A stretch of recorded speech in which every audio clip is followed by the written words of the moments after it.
Okay everyone, so I've got Forrest here and I'm going to do a little video about how to do sit with leash pressure for those of you who missed last class.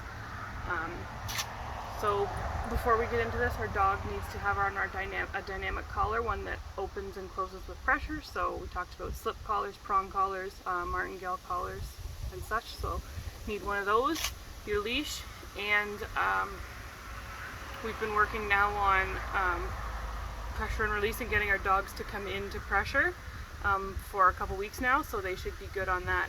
So what's going to happen is I have Forrest here. I'm not going to say sit.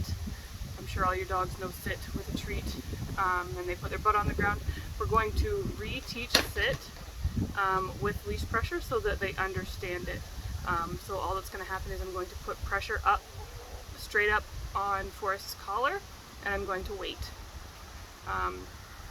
As soon as he puts his bum on the ground, I release the pressure, mark with yes, and give him a treat. And then I say break. So that's how the process is going to go.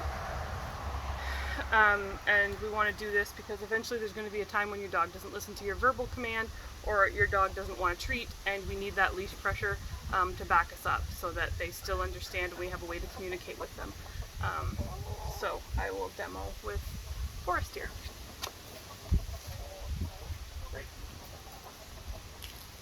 So I've got Forrest on a prong. He knows sit with a treat if I get a treat out or if I tell him sit, but he's only worked on leash pressure a couple of times. Come here, Forrest. Good boy. So this is new for him as well. So it doesn't matter for right now, it doesn't matter what position our dog's in, if they're beside us, in front of us, which way they're facing. All that's going to happen is pressure straight up on it. Yes. So that happened faster than I thought. Break. But pressure straight up on the collar. Yes. When his butt hits the ground, I release the pressure, mark with a yes, and give him a treat. And then I say break, so he knows that he can get up. Yes. Do it with him in front of me so you can see what I'm doing. Yes. Your dog may be stubborn at first. All you do is hold the pressure steady. You don't need to increase pressure. Like, I'm not using much pressure on the leash here, guys. It's still pretty loose. So don't add more pressure. Don't press on their butts. Don't get a cookie out. Just wait. Be patient. Eventually they will get tired and just put their butt on the ground like, okay, if I'm going to be here, I'll just relax. That's how they get their cookies. Hey, break. Yes. So mechanics, pressure straight up, dog puts butt on the ground, release the pressure. That's very important. Release the pressure.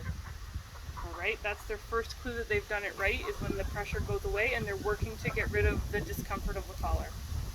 Then a mark will be yes, and a treat. And then break, whatever your release word is, so they know they can get up. If your dog had gotten up before you said break, all you're going to do is mark with a no and put the leash pressure back straight up over his head. Good boy. So if he'd gotten up, no. Alright, break. So this is going to come into play. So work on this for a while, and then you're going to work it into your loose leash walking. So it's going to turn into an auto sit, so that when you stop, your dog sits automatically beside you.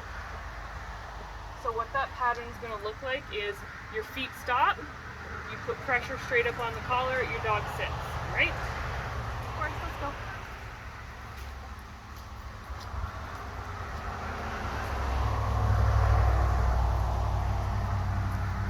So I come to a stop, pressure up on the dog's collar, yes. If you link those together enough times, you stop, then pressure up on the collar. Eventually you'll get to the point where you don't have to use pressure. The signal to sit will be you stopping when you walk, okay? Break. So you can work that auto sit into your loose leash walking. The other thing we're going to do with a sit is work on a little sit stay. I want you to work out to getting up to the end of your 6-foot leash. So it's going to be the same as if your dog was on place. So once they're in the sit, you just work taking a step back, in, boy, walking around them. And if at any time he breaks, it's going to be the same as if the dog was on place. You mark with a no immediately, and then just pressure back up on the collar to get him with his butt back on the ground again, okay? No. Good. So exactly like that. And for right now, all you need to be able to do is we're going to work up to being out at the end of our 6-foot leash, all right? Practice dropping the leash. For lots of dogs, their signal to go is when you pick their leash back up. So that's a good thing to proof. Break. So that is what we're working on. Sit. So sit with leash pressure. Sit into your loose leash walking. That's going to be an auto sit, and then little sit stays. All right, guys.